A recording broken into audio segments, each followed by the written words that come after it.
오늘 시장도 반기에 가까웠습니다. 다들 눈치 싸움을 치열하게 하지 않았을까? 어떤 눈치 싸움? 금요일에 말씀드렸던 폭탄 돌리기, 신규주 내에서 폭탄 돌리기를 하고 있는데 마지막에 잡는 사람이 나만 아니면 된다라는 마인드로 지금 여기에 거래 대금이 어마무시하게 몰리고 있거든요. 오늘만 봐도 알코프로 머티리얼즈에 1조 5천억이 터졌어요. 와, 오늘도 거의 상한가 닿는 줄 알았는데 마지막에 조금 빠져서 끝났거든요. 여기에도 1조 5천억, 그리고 두산 로보틱스에 1조, 두 개만 합쳐도 2조 5천억이죠. 그린 리소스 8천억, 한선 엔지니어링 거의 3천억. 얼추 신규주 종목들 합치면은 한 4조 정도 나온 것 같아요. 4조. 야, 신규주 몇 종목에서만 4조의 거래 대금이 터졌다. 그러면은 그 외의 종목들은 그냥 별 재미없었다. 이렇게 볼 수가 있습니다. 그래서 오늘 시장을 본다면은 역시 신규주의 광기가 지속되었다. 그런데 은근히 또 조용히 많이 오르는 종목들이 몇 개 있거든요. 그게 뭐냐면은 반도체 쪽에서도 몇 개 재료를 가지고 올라오는 종목들이 꽤 보입니다. 그래서 이것도 좀 이따 말씀드리고, 그리고 이번 주 주요 일정에 대해서 차근차근 또 정리를 해서 말씀을 드리도록 하겠습니다. 자, 신규주 더 이상 뭐 말씀드릴 게 없습니다. 이거는 이제 매매 영역에서 이제 눈치 보면서 적당히 데이 트레이딩 또는 스캘핑 하시는 분들의 영역이니까요. 거기에 좀 참전을 하실 분들은 나는 정말 손절을 잘할 수 있다 라고 생각하시는 분들만 할 수 있는 영역이다 라고 볼 수가 있습니다. 그래서 여기 두산 로보틱스랑 한 가지 특징적인 게 연일 광기의 영역으로 많이 올랐잖아요. 근데 오늘 좀 특징적인 거, 윗꼬리가 많이 달렸죠. 두산 로보틱스도 거의 9만원 근처까지 갔다가 윗꼬리 길게 달면서 19%까지 갔다가 종가는 7%예요. 좀 차익 매물이 나오는 좀 눈치가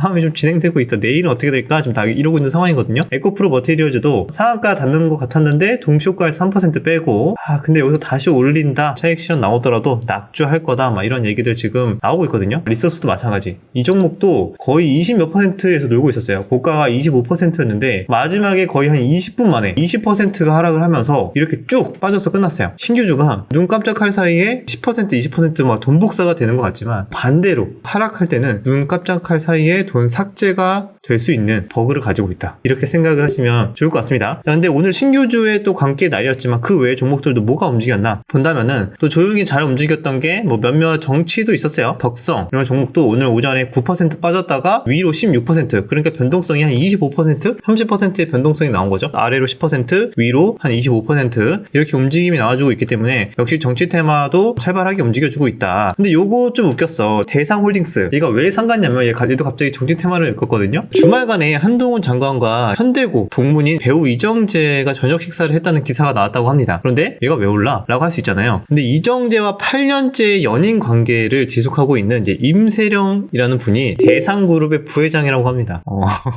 그렇게 해서 이거 정치 테마를 엮었다. 근데 그럴 수도 있죠. 왜? 우리 다른 인맥주들 보면은 서울대 동문이고 어디 이사인데 뭐 서울대 어디 같은 동문이고 이런 걸로 다 막 상한가 갔잖아요. 이것도 어떻게 보면 그런 차원에서 본다면은 같이 친한 사이에 연인이 있는 회사니까 그래 뭐 정치 테마라면은 뭐 충분히 그럴 수 있다, 그렇게 좀 해프닝이 나왔는데 이게 연속성이 얼마나 강할지는 좀 뭐 두고 봐야 될 것 같습니다. 워낙 매매할 게 없다 보니까 뭐 신규주, 정치 테마 몇몇 이런 종목들에서 그냥 수급의 논리로 변동성이 나와주고 있는 시장이다 라고 보시면 되고요. 그런데 그나마 조금 의미 있는 재료를 붙이고 올라가는 종목들이 몇 개 보여서 말씀을 드리려고 하는데, 그게 뭐냐면 이제 반도체 쪽이에요. 반도체 쪽에서 아니 지금 보면 물론 하이닉스는 오늘 2% 반등이 나오긴 했는데 삼성전자도 최근에는 꺾이는 추세고 반도체 쪽이 확실히 뭐 호재가 있나? 라고 생각하실 수 있잖아요. 근데 조용히 올라가고 있었던 종목이 이미 많이 올랐어요. 제주 반도체도 이제 신고가 찍었고, 그리고 뭐 오픈엣지 이런 종목도 최근에 많이 올랐죠. 오늘도 추가적으로 장중에 13%까지 갔었습니다. 가온칩스 저번에 말씀드렸잖아. 저번에는 ARM 관련 반도체 종목들이 좀 올랐다라고 말씀을 드렸는데 따로 충분히 이런 재료도 있다라고 말씀드리려고 합니다. 그게 뭐냐면 오늘 일단 가온칩스랑 뭐 AD 테크놀로지 이런 종목도 신고가를 갔거든요. 가온칩스는 아직 신고가 가기 전 단계인 것 같고 추세가 굉장히 좋죠 지금. 여기에서는 이런 내용이 나왔습니다. 온 디바이스 AI 관련주라고 해가지고, 이게 온 디바이스 AI란가 무엇이냐, 스마트폰에서 AI가 뭐 질문도 하고 이렇게 답변을 받을 수 있는 뭐 그런 형태라고 보시면 되는데, AI 스마트폰 관련주라고 생각하시면 돼요. 대표적으로 우리 얼마 전에 삼성전자 AI 뭐 그런 컨퍼런스 했잖아요. 거기에서 나왔던 게 이제 가우스예요. 가우스. 삼성전자가 갤럭시에다 지금 넣으려고 하는 모델인데 아마 내년 초에 갤럭시 24에서부터는 좀 들어갈 것 같은데, 여기 관련주를 종목들은 좀 오르는 것 같아요. 뭐 저전력 반도체가 수혜를 볼 것이다 라고 해가지고 이렇게 제주 반도체 같은 종목들이 좀 과하게 좀 슈팅이 지금 나와주고 있다라고 생각하시면 되고, 거기 관련해서 디바이스 뭐 AI 관련해서 수혜를 볼 만한 종목이 또 뭐 오픈엣지나 가온치스, 에디 테크놀로지 이런 종목들이 있지 않나라고 시장이 좀 판단을 해서 그런지 이쪽으로 다른 반도체는 주춤하는데 반면 이쪽으로는 오히려 신고가를 가는 이런 모습이 나와주고 있으니까, 혹시 체크 못 하시는 분들은 또 여기에서 무리하게 추격 매수를 한다기보다는 가우스 이제 생성형 AI가 내년 초에 나온다고 하니까 어느 정도의 조정이 나와주고 아직 기간이 좀 남아있으니까 거기에 맞게 또 어느 정도 좀 매매 눌림목이나 이런 식의 접근도 해볼 수 있지 않을까? 뭐 하나의 예시로 참고를 해볼 수가 있을 것 같습니다. 그래서 그나마 뭐 신규주만 가고 뭐 정치 테마만 움직이고 이런 시장 속에서 반도체 쪽에서도 이런 재료 갖고 움직이고 있네? 라는 게 조금 보여서 이렇게 좀 소개를 해드렸습니다. 그 외에도 다른 반도체 종목들도 잘 움직이는 애들이 있거든요. 최근에 리노공업, 리노공업도 신고가 가고 있죠. 이런 종목도 오늘 11%나 올랐고, 그 외에도 많이 있어요. 뭐 두산 테스나도 좀 올라줬고, 오늘 심텍이라는 종목도 13% 거래대금 1,000억 넘게 터져주면서 상승하는 게 좀 특징적이다. 하지만 이런 종목들은 테마주처럼 막 연일 급등하는 게 아니기 때문에 한번 수급이 강하게 들어오면은 또 며칠 정도 계속 차익 매물도 나오고 이제 가격 조정, 기간 조정 나오고 이런 식의 흐름이 나오니까 또 종목의 또 특성 이거 잘 판단을 해서 투자 전략을 좀 고민을 하셔야 될 것 같습니다. 자, 그래서 이런 종목들의 특징이 좀 있었다. 그 외에는 몇몇 그냥 개별주 위주 바이오나 몇몇 종목들 그런 식으로 움직였던 것 같고, 자, 그러면은 우리 이 정도 시장 흐름 체크했잖아요. 그러면 내일도 비슷한 흐름이 지속될 가능성이 높고, 그리고 제가 저번주에 말씀드렸던 것처럼 에코프로랑 이제 에코프로 BM을 포함해서 2차전지 종목들 지금 현재 삼각 수렴의 형태로 와 있다고 말씀드렸잖아요. 오늘까지도 거의 보합권에서 왔다 갔다 하면서 마무리가 됐어요. 아직도 눈치 보기가 지속되고 있고 방향을 잡지 못하고 있습니다. 그래서 이번 주 내내 이 방향성 어떻게 잡는지 중요한 관전 포인트가 될 것이다. 이렇게 말씀을 드리겠습니다. 이번 주 일정 체크를 해야겠죠? 자니 PD가 쭉 정리를 해서 제가 함께 이제 브리핑을 해드리는 건데, 다 중요한 건 아니에요. 이런 것도 있구나 하면서 가볍게 넘겨보셔도 좋고, 이 중에서 몇 개는 좀 참고할 만한데 라고 한다면은 참고를 하실 수 있도록 정리를 했다 생각하시면 됩니다. 자, 주말간에 나온 뉴스, 블랙 프라이데이 작년보다는 매출이 조금 올랐다고 합니다. 근데 뭐 많이 오른 건 아니고 한 7%인가? 조금 올랐다고 하는데 크게 의미있게 증시가 움직일 것 같진 않아요. 그리고 비트코인 한때 38,000달러 살짝 넘었다가 지금 다시 차익 매물이 나오면서 하락하고 있는 상황이다. 자, 그리고 또 그 외에 뭐가 있냐,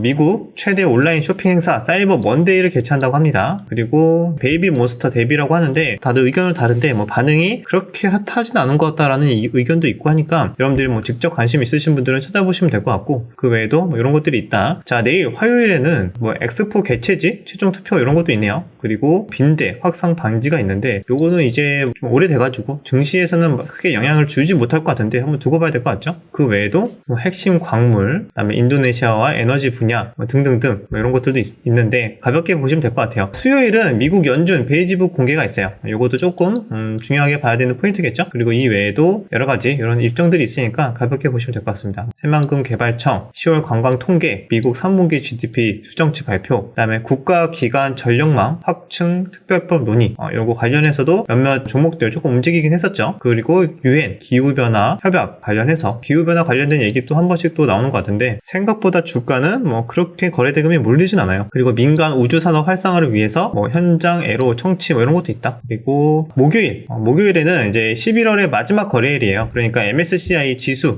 리밸런싱에 있다. 오펙 장관급 회의, 그다음에 테슬라 사이버트럭 출시를 했는데 몇 대 출시 인도를 안 해요. 출시에 좀 의미를 두는 그런 이벤트니까 아마 뭐 크게 영향을 줄 것 같지는 않습니다. 그 외에도 우리군 첫 군사 위성 발사 뭐 이런 것도 있다. 엄청나게 참고를 할 만한 뭐 주요한 이슈까지는 없는 것 같은데 그래도 뭔가 되게 많네요.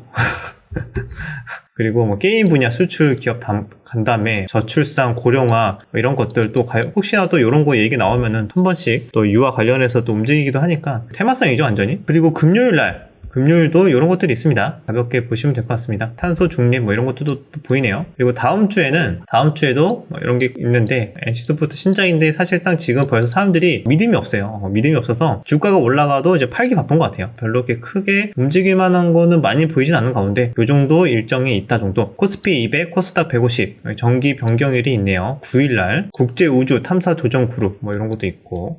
자, 아무튼 요 정도 일정은 좀 정리를 했는데 크게 뭐 참고할 만한 내용들이 많이 있을지 모르겠어요. 근데 우리가 좀 혹시나 여러분들 갖고 있는 종목이나 뭐 몇몇 또 내가 관심 있게 보고 있는 일정에 좀 관계가 있는 것들이면 요거 타고 들어가서 한번 직접 검색을 해보시고 찾아보는 것도 좀 도움이 될 거라고 생각이 듭니다. 자, 그리고 공매도 금지가 됐다고 하는데 오히려 공매도가 늘었다고 합니다. 에코프로 같은 경우에. 그래서 공매도 금지된 게 언젠데 벌써, 그런데 에코프로 비행 같은 경우에는 오히려 공매도가 더 늘었다, 뭐 이런 뉴스가 있고요. 그리고 생각보다 개인 투자자들이 다 같이 한 몸이 아니야. 당연히 다 의견이 다르죠. 그래서 기존에 2차 전지를 엄청나게 이제 긍정적으로 보면서 무조건 버틴다라고 하시는 분들이 있는 반면에 공매도 금지를 하고 나서 2차 전지 인버스, 증시 인버스 이쪽에 투자한 개인 투자들도 굉장히 많다고 합니다. 저는 오히려 공매도 금지가 됐으니까 하방이 막혔으니까 오히려 인버스를 쉽게 투자 못하지 않을까라고 생각했는데 최근에 2차 전지 인버스랑 지수 인버스의 개인 투자자들이 막 몇천억씩 샀다고 합니다. 총 다 합쳐가지고. 확실히 개인 투자자들은 역시 배팅의 민족이다.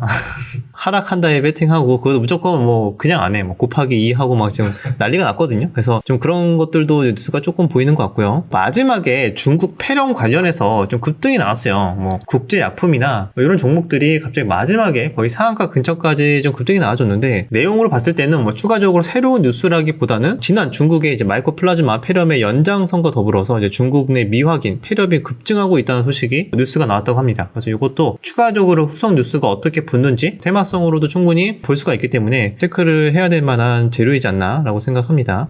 자, 그래서 여기까지 오늘의 뭐 이슈나 추가적으로 봐야 되는 일정들, 재료, 시장의 상황에 대해서 간단하게 체크를 했습니다.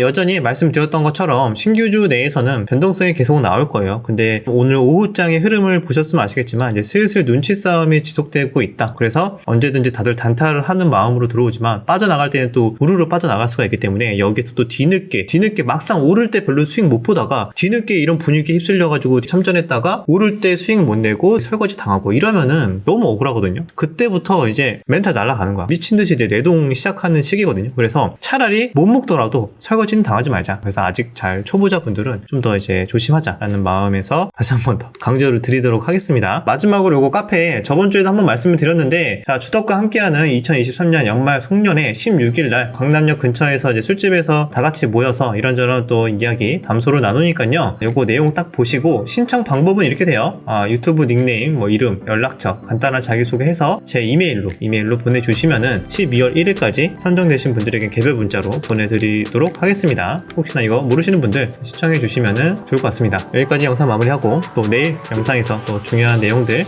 정리를 해서 찾아보도록 하겠습니다.